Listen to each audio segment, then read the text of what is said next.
हरिदासाची गरिमा गोपदवादन महांतरी मनीषी काही मागा हिची देगा पांडुरंगा संत लुटांगणे जाता लाग नको म्हणे मनीषी काही मागा हिची देगा पांडुरंगा तुका म्हणे अंगी शक्ती देहिनाचे रंगी तुका म्हणे अंगी शक्ती देहिनाचे रंगी मनीषी काही मागा हिची देगा पांडुरंगा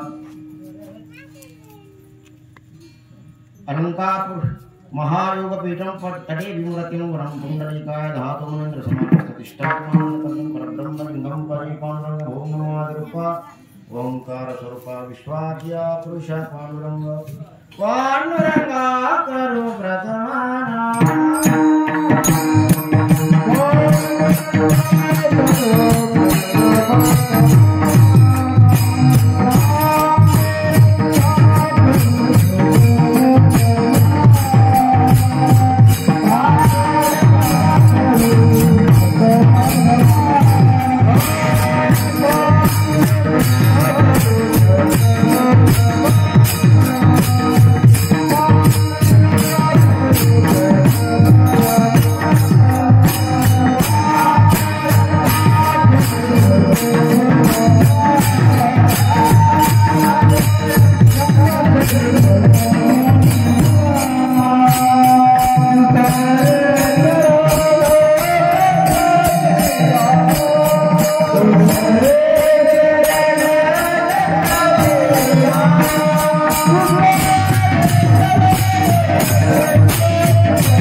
संतांची त्यांची कृपदाने देता विस्तार भावानी सद्गुरुदास श्रीमंत्री जगत वंदने जगत गुरु तुकोबराय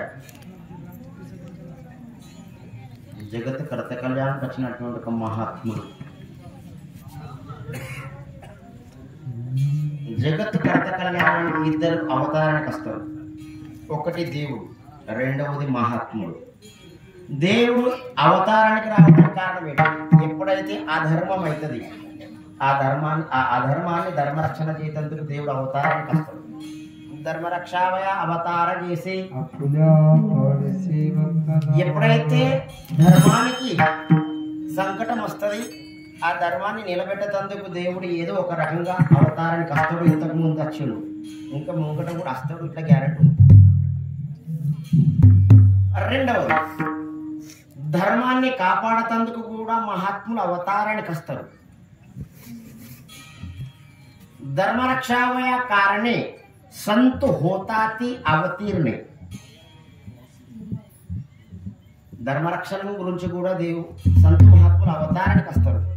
కానీ ధర్మరక్షణలు ఏ ప్రకారం చేస్తారు అని భగవంతునికి మహాత్ములకు ఫరక్ ఏంది? భగవంతునికి మహాత్ములకు ఒక ఫరక్ ఉంది. దేవుడు అవతారానికి వచ్చిండా కేవలం భక్తులని కాపాడతాడు, ఆ భక్తులకు కాపాడతాడు, అతని పనులను చేసుకుంటూ పోతాడు. కానీ మహాత్ములు కూడా అవతారానికి వస్తారు ఆ భక్తుల దగ్గర ఉన్నటువంటి అజ్ఞానాన్ని,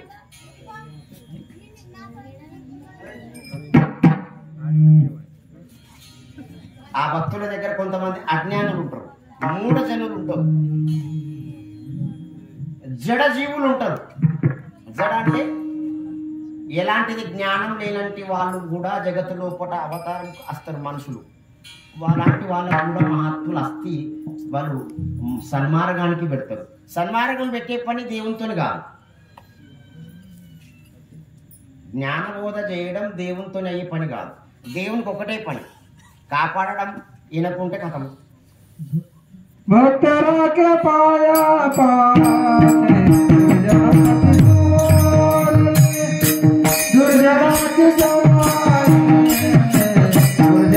దుర్జనాచి సంహారి. దుర్జనులకు కేవలం చంపడమే దేవుని పని, కానీ దుర్జనులకు మంచిగా చేయడం పని కేవలం మహాత్ముల పని.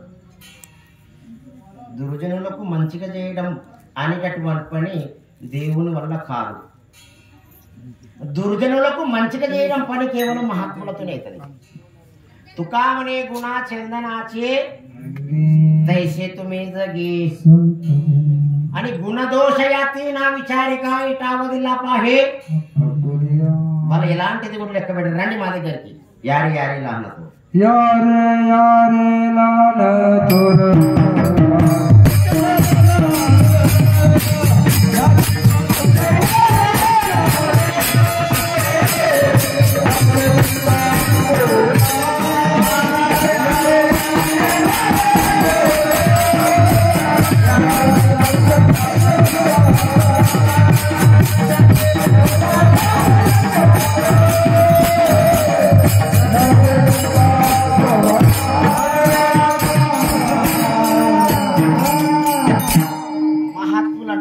దగ్గరికి.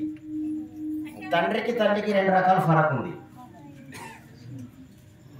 తండ్రి నువ్వు ఏ రకంగానైనా తప్పు చేయి, ఆడు మాత్రం తప్పు దాసుకో. అని తల్లి నువ్వు ఏదన్నా తప్పు చేయి. ఒక జేబు లెక్కలు ఒక 50 రూపాయలు నోటు తీసుకుపోయినావు, ఒక విధంగా నేనే తీసుకున్నాను చెప్తుంది తల్లి. ఇలాగా తీసుకపోతే కనుక వాడుకుంటే కనుక ఆ తల్లి ఆ తప్పుని వెనకేసుకుంటుంది తప్పితే తప్పుని తండ్రి ఎప్పుడు కూడా వెనకేయడు. తండ్రి లాంటి వాడు కేవలం పరమాత్మ అని, తల్లి లాంటి వాళ్ళు కేవలం సంత మహాత్ములు. తుమి సంత పతిత కీర్తివాను. ఆ తల్లి లాంటి వాళ్ళు సంత మహాత్ములు కదా, ఆ తల్లి ఒకటే చూపిస్తుంది మార్గదర్శనం. మారగి బహుత యాచిగే సాధు సంత అని మార్గాన్ని చూపిస్తారు. నకాజారు ఆడరాని ఐషి గర్జతి పురాణి. నాయన రండి, ఏడకి రండి, మా దగ్గరికి రండి. యారి యారి లహాన తోర యాత్యా భలత్యా నారి నర్ కరావ విచారణలకి చింత గుణాసి. ఎవరి చింత చేయకండి, మా దగ్గర రండి, మీ దగ్గరికి మేము వస్తాం. చేస్తారే ఒక విధంగా మహారాజ్ మీ దగ్గరికి మేము వస్తాం, మీరు ఏమి ఇస్తారు మా దగ్గరికి? మహాత్ముల దగ్గరికి పోతే గనక మహాత్ముల ఉపకారం మీద మహాత్ములకు ఇయ్యనందుకు మన దగ్గర ఏం లేదు. కాగిదాలు చేస్తాం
ఒకటైతే 3 రూపాయలు ఏం చేస్తారు మహాత్ములు? ఒకటైతే మాయ లోపల ఉన్నటువంటి మనిషికి లేపుతారు పైన. ఈ యొక్క మచ్చ ఏదైతే కప్పుకున్నది కదా, ఈ మాయలో ఉన్నటువంటి మనిషికి లేపుతారు. జాగవితి జాగ్రత్త చేస్తారు. ఉఠా జాగేవార్యాత స్మరణ కరా పండరినాథ భావి చరణి జీవామాత చతుర్వితామాత ఒకటి లేపుతారు. లేపిన తర్వాత నిద్రలకి లేపిన తర్వాత శిఖవితి నేర్పుతారు. భగవంతుడు నాయన జన్మానికి నువ్వు వచ్చినావు కదా, భగవంతుడు ఈ రకంగా ఉన్నాడు, ఈ రకంగా దీని ఒక మార్గం పట్టుకొని పోతే కనుక దేవుడు దొరుకుతాడు అనేటటువంటి ఒక మాటను వాళ్ళు నేర్పుతారు. ఆ నేర్పినటువంటి మాటకు తుకామణి వచ్చారు.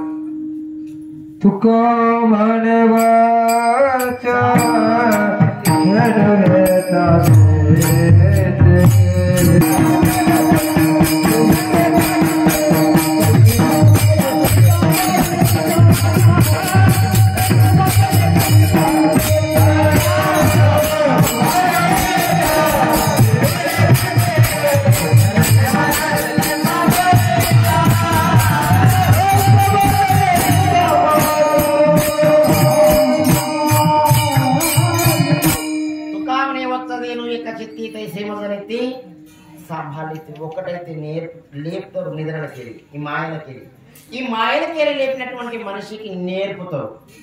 రామ రామ ధోని అక్షరి సుల్లోబ అని సోపారి ఈ యొక్క అక్షరాలను నేర్పుతారు. నేర్పినటువంటి దానికి కాపాడతారు. సాంభాలితి జాగవితి శిఖవితి సాంభాలితి అంటే దేవునికి మహాత్ములకు ఎంత తేడా ఉంది, దేవునికి మహాత్ములకు ఎందుకు తేడా ఉంది? మీకు చిన్న సిద్ధాంతం ఇస్తా. రామాయణం లోపట రాముని యొక్క భార్యను ఉండబెట్టు రావణ బ్రహ్మ, నీకంత కథాభాగం తెలుసు. అతని యొక్క భార్యను తేవాలంటే ఆరాధన తయారు చేసి అనేక మంది రాక్షసులను కొండపోయి అంత కోతులను కొండని కొండపోయి భార్యను తెచ్చుకున్నాడు. నేను చెప్పేటటువంటి తాత్పర్యం కొంచెం వినండి. పరోపకారం గురించి కూడా మహాత్ములు భార్యని దానం చేశారు. రాముని భగవంతునికి మహాత్ములకు ఏం తేడా? రాముని యొక్క భార్యని రాముడు ఉండబోతే కనుక ఫైటింగ్ చేసి తీసుకొచ్చుకున్నాడు భార్యని. కానీ సంత్ కబీర్దాస్ మహారాజ్ యొక్క భార్య పరోపకారం గురించి ఇచ్చిండు అక్కడ. ఇతిహాసం గుర్తుండొచ్చు మీకు. మహాత్ములు వచ్చారు వారి ఇంటికి, సాధు సంతులు తినటానికి వచ్చారు. తినటానికి అక్కడ ఏం లేదు, తినటానికి అక్కడ ఏం లేదు. కబీర్దాస్ మహారాజ్ ఇంటికాడ మహాత్ములు అయితే వచ్చారు. మహాత్ములు మా ఇంటికాడ వచ్చి కనుక ఉపవాసం మాత్రం ఉండటానికి వీల్లేదు, కానీ చేయాలి ఎట్లా. కబీర్దాస్ మహారాజ్ అన్నాడు, నాకైతే ఓడియలు తెర ఇప్పుడు మా భజన చేసిన కూడా నమ్మం. ఇప్పుడు ఊరు దిగలని పలానా మహారాజ్ ఎట్లా అంటే లంగ పాడాడు అంట ఫస్ట్ నంబర్ బరాబర్. కబీర్దాస్ మహారాజ్ కోమటాయన దగ్గరికి అయితే పోవాలా తేవాలంటే కోమటాయన అయితే ఆయనకు నమ్మరు. కానీ కబీర్దాస్ మహారాజ్ యొక్క భార్య మరి ఎట్లా చేద్దాం, ఏమన్నా ఓ సౌకర్యం పోయి అడుగు. కబీర్దాస్ మహారాజ్ యొక్క భార్య చాలా చక్కదనం ఉంది. సరే ఈ పూటకైతే నేను పోతాను. పోయింది సౌకారి దగ్గరికి. సౌకారి, మా ఇంటికి మహాత్ములు వచ్చారు, వాళ్ళు ఉపవాసం ఉంటారు కదా, వాళ్ళు ఉపవాసం ఉంటే కనుక మేము చూడలేము. కానీ ఏమన్నా సాహిత్యం ఇస్తే కనుక నీకు నేను మళ్ళీ ఇంకేదైనా కష్టపడి నీకు నేను తీసుకొచ్చి నేను పైసా కట్టిస్తా.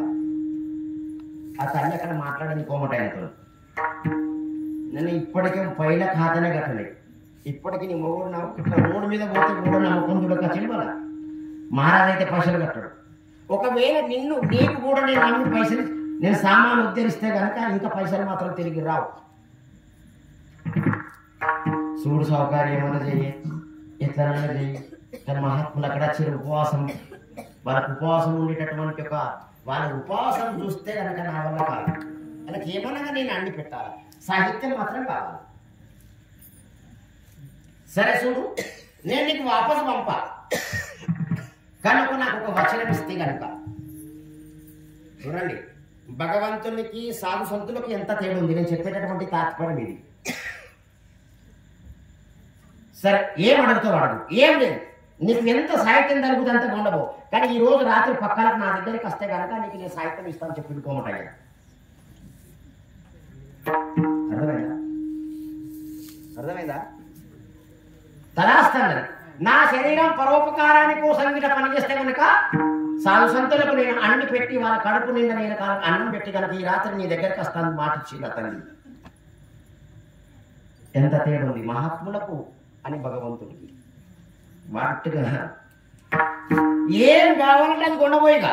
నెయ్యి కావాలన్నా నీకు లడ్డు చేసి పెడతావా, జిలేబీ చేసి పెడతావా, ఏం రొట్టె చేసి పెడతావా, నువ్వు ఏమంటే అది ఉండవు, నీకు లేచినంత ఉండవు. వచనం మాత్రం తప్పదు. సరే ఆలోచించలే తను అస్థి కోణ ఏం కావాలి కొండపోయి. అక్కడ పోయిన తర్వాత కబీర్దాస్ మహారాజ్ ఒక మాట చెప్పింది. మహారాజ్ ఒక మాట అయితే ఇచ్చాల్సిన, ఎట్లా తెచ్చినావు అని అడిగాడు. ఈ సామాను నేను పోతే కనుక రాదు, నువ్వు ఎట్లా తెచ్చినావు పోయి నిజం చెప్పింది ఆ తల్లి. చూడు, కోమటైనైతే పైసలు నాకు అడగలి, కాకపోతే ఈ రోజు రాత్రికి ఆయన పక్కల కట్ట నేను వస్తాను అంటే కనుక ఈ సామాన్కి ఇస్తానని అన్నాడైనా ఈ పరోపకారం గురించి నా శరీరం పనికి వస్తుంది కదా, ఈ విధంగా నేను మాట ఇచ్చొచ్చిన అని చెప్పింది. తదాస్తు తల్లి, ఈ యొక్క సాధు సంతులకు మీ శరీరం ఉపయోగపడుతుంది కదా, ఈ పని చేద్దాం. ఏం చేయాలని వంట చేసి పెట్టేసారు, వాళ్ళకి దినబెట్టేసారు.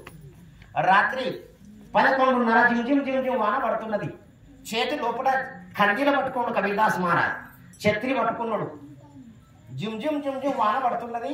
ఆ తల్లికి ఎత్తుకున్నాడు. కొరకు కబీర్దాస్ మహారాజ్ యొక్క భార్యని ఎత్తుకున్నాడు భుజం మీద.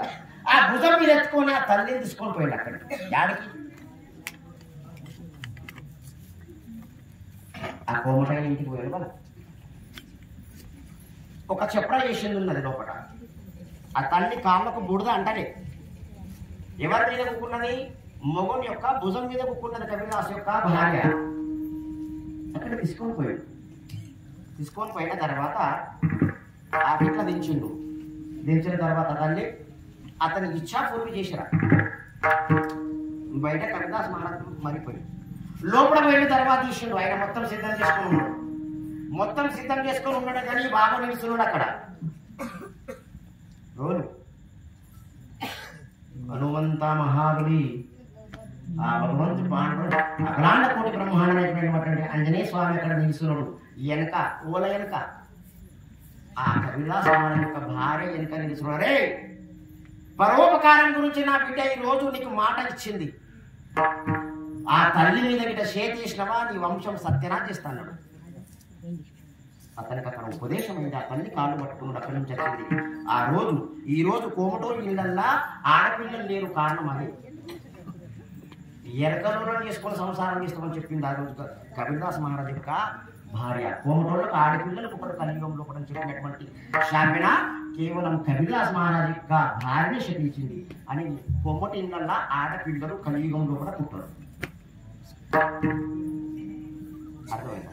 అంటే నేను చెప్పేటటువంటి తాత్పర్యం ఏంటిది అని మహాత్ములకు అని దేవునికి ఇంత ఫరక్ ఉంది. మహాత్ములు స్వయంగా రాగలుగుతారు, స్వయంగా పోగలుగుతారు. కర్తం అకర్తం శక్తి మహాత్ముల దగ్గర ఉంది. వాళ్ళు ఎంత ఉదాసున్నారు. సంత ఉదార అనంత భాండాలు ఉన్నది వాళ్ళ దగ్గర.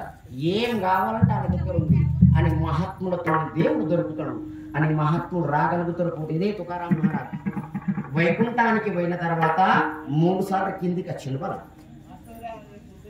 సంత నిలోపా మహారాజు ఉండే. ఇగో నేను నగిపించే మహారాజుని కాందల నగిపించు నా వల్లగా ఏమన్నా ఇతిహాసంతో మీకు కడుపు నింపే ప్రయత్నం చేస్తా. నచ్చితే కుక్కరు లేకుంటే ఇష్టం అన్నమాట. తుంకోణియా భోగ్ దంబకరితో కీర్తన యాక్షన్ కాదు, కీర్తన నాటకం కాదు. కీర్తన చాంగా ఊహేయంగా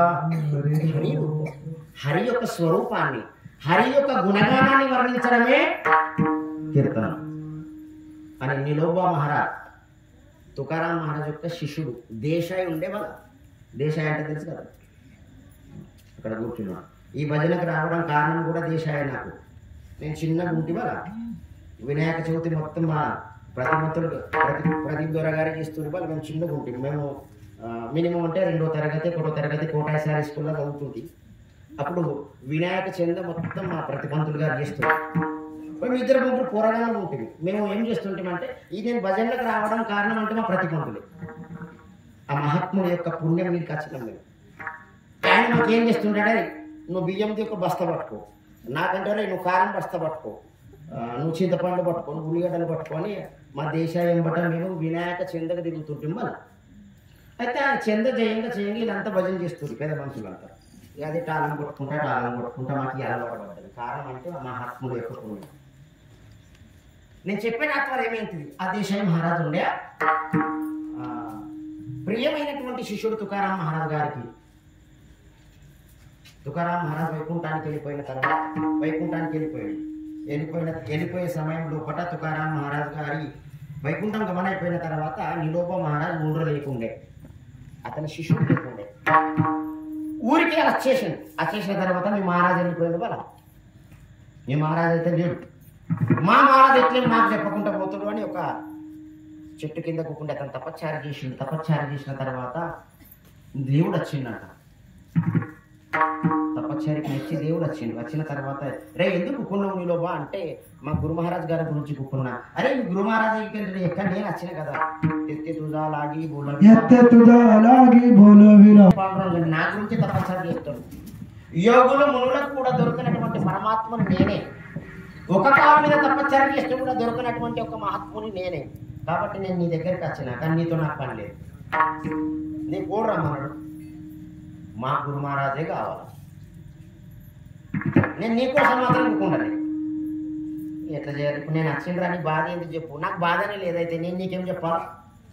పో మా గురు మహారాజ్కు తోని. అక్కడ కొద్ది బ్రహ్మాండ నాయకుడు వాపస్ అయిపోయి ఇంకా గురు మహారాజ్కు తోలేసిండు. తుకారాం మహారాజ్కు వైకుంఠం నుంచి నీలోబ రాయ కోసం వచ్చిండు బల అని. 2వ చరిత్ర ఇట్లా ఉంది. గాండ్లైన నూనె ఇస్తుంటే నూనె గాండ్లైన ఒక గాండ్లైన ఉండే మహాస్నేహితుడు ఉండే ఎవలకు తుకారాం మహారాజ్కు. ఇద్దరిది స్నేహితం ఉండే. ఆ ఇద్దరు స్నేహితం లోపల తుకారాం మహారాజ్కు అంటున్న మహారాజాను చాలా పుణ్యాలు ఉన్నవే. నేను చచ్చిపోయినాక 3 దోషుల మన్ను నా బొంద మీద నీ చేతే వేయాలా, ఇట్లా నాకు ఒక కోరిక ఉన్నది అని. సరేరా నువ్వు చచ్చిపోయినాక చూద్దాం కదా అని అన్నాడు. కానీ ఈయన రావకన్నా ముందే తుకారాం మహారాజు పోయి యాడికి వైకుంటాను పోయిన తర్వాత కొన్ని దినాలకు ఈయన గాంధాన్ని చచ్చిపోయినంట. చచ్చిపోయిన తర్వాత అతని గుణమైన శ్మశాన వాటికి కడుపు గుణమైన తర్వాత బొంద తీసిరు పెట్టేసిరు. 3 దోశల మన్ను తుకారాం మహారాజ్ చేత ఎంతైతే పడాలని బాకీ ఉందో మాట అంత మన్ను తక్కబడుతుంది. ఇంకా పీళ్ళు మీదకి వేసి వచ్చింది. అంత ఊరంతా గాబరైపోయి ఏం దయ్యం ఉన్నది ఏం భూతం ఉన్నది వా ఇంతలో ఇంకా పీళ్ళు మీదకి లేచి వచ్చింది. ఇంకా గైనైన గుండెపై ఇంకా 2 పారల మన్ను వేసిండు కానీ అది ఇంకా మీదకి లేచింది అక్కడ పీళ్ళు. ఒక్కసారి 2 సార్లు 3 సార్లు ఊరంతా గాబరైపోయి ఒక మనిషికి తెలిసిందంటే తుకారాం మహారాజ్ చేత 3 దోషుల మన్ను అయినా బొంద మీద పడాలని ఇట్లా కోరిక ఉన్నది. ఆ మహారాజ్ వచ్చిందాక మాత్రం ఆ పీనుగు లోపల కూకున్నది. మరి చేయాలి ఎట్లా? అంత తుకారాం మహారాజ్ ఊరు మొత్తం దావా చేస్తే కనుక ఇంకా తుకారాం మహారాజ్ వచ్చి 3 దోషుల మన్ను అతని మీద వేసిండు. అయితే అది పూర్తయింది. అంటే మహాత్ముడు కర్తం అకర్తం శక్తి వారి దగ్గర ఉంది. అని రాగలుగుతారు అని పోగలుగుతారు. ఈ యొక్క వార్కరి సాంప్రదాయానికి 4 మూర్తులు ఉన్నారు. వాళ్ళ శాంతి రూపి బ్రహ్మ ఏకనాథ్ మహారాజ్, జ్ఞానమూర్తి జ్ఞానేశ్వర్ మహారాజ్, వైరాగ్యపరుడు తుకారాం మహారాజ్ అని భక్తిపరుడు నామదేవ్ మహారాజ్. ఈ 4 స్తంభాలు ఉన్నాయి. ఈ చైతన్య వార్కరి సాంప్రదాయంలో పడినటువంటి ఒక తాత్పర్యం ఇది ఉంది అని ఇందులో పట ఈ విఠ్ఠల కులిచే దైవత విఠ్ఠల వీత గోత చిత్త విఠ్ఠల పుణ్యాత వడేమాత విఠలాసి. మరి వార్కరి సాంప్రదాయానికి దేవుడు ఎవరు? దేవుడు ఏ దేవుడు పెద్దగా బలియామాగా పండరి రావ జోహాదేవాదేవ్ అని పాండురంగ పరమాత్మ యొక్క వార్కరి సాంప్రదాయం నుంచి అందరికీ పరిచయమైనటువంటి ఒక దేవుడు ఇతనే. తుకారాం మహారాజు నచ్చినటువంటి దేవుడు అంటే ఇతనే అని ఆ దేవునికి నమస్కరించి 2 నమస్కారమతలకు నమస్కరించి తీసుకున్నటువంటి ఆ బంధం ఎట్లా ఉంది అని మొదటి చరణమే ఏమంటారు? హరిదాసాచి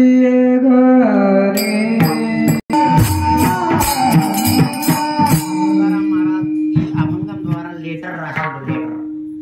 లెటర్ అంటే గుర్తా అప్ప ఫోన్ వచ్చిన సందర్భానికి పోయి లెటర్ అంటే తెలుసు గైలికట్ల లెటర్ వస్తుంది లేదు. ఈ అభంగం లెటర్ అంటే విన్నపం. తుకారాం మహారాజ్ భగవంతునికి లెటర్ రాసిండు. దేవుడా నా మీద ప్రేమ ఉన్నదా? నిజంగా ఉన్నది. నేనంటే నీకు నచ్చినా? నాకు చాలా మంచిగా నచ్చినావు. నేనంటే నీకు పసందా? చాలా పసంద్ వచ్చినావు. అయితే నేను ఎప్పుడైతే నీకు పసంద్ వచ్చినా, నేను ఎప్పుడైతే నీకు నచ్చినా, నా మీద ఏమన్నా కృప ఉంటే కనుక నాకు ఒక పని చేయి అని ప్రకారంగా రాసిందంట లెటర్. ఏమంటారా జోడితో ఏం చేయకు దేవుడా, నేను నీకు నచ్చితే, నా మీద నిజంగా నీకు ప్రేమ ఉంటే, నేను నిజంగా నీకు పసంద్ వస్తే హరిదాసాచి హే గరి నాకు హరిదాసుల ఇంటి కాడ నాకు ఒకవేళ నేను జన్మ ఇయ్యాలనుకుంటే కనుక వాళ్ళ ఇంటికాడ నాకు జన్మ ఇయ్యు. నాకు ఇంకొక జన్మ కడ ఏమో అసురా ఆయన అయిపోయి నేను కూడా మహారాజు ఉన్నా. ఏం మాట్లాడకుండా కొంచెం నాకు కూడా ఒర్రి కూడా సగం ప్రేమ వచ్చినట్టు అయిపోయింది. అయిన కాడకి 40-45 నిమిషాలలో మీకు అభంగి యొక్క భావార్థం తీసి మీకు ఇసగొట్టే ప్రయత్నం చేస్తా. సైలెన్స్గా కూర్చుండే ప్రయత్నం చేయండి. హరిదాసాచి హే గరి, హరి నీ ఎవరైతే దాసులు అవుతారు, నీ యొక్క దాసులు ఎవరైతే అవుతారు వాళ్ళ ఇంటికాడ మాగ ఉపజవా జన్మాంతరి, నేను వాళ్ళ ఇంటికాడ నేను జన్మానికి వస్తా. గహినమి జన్మ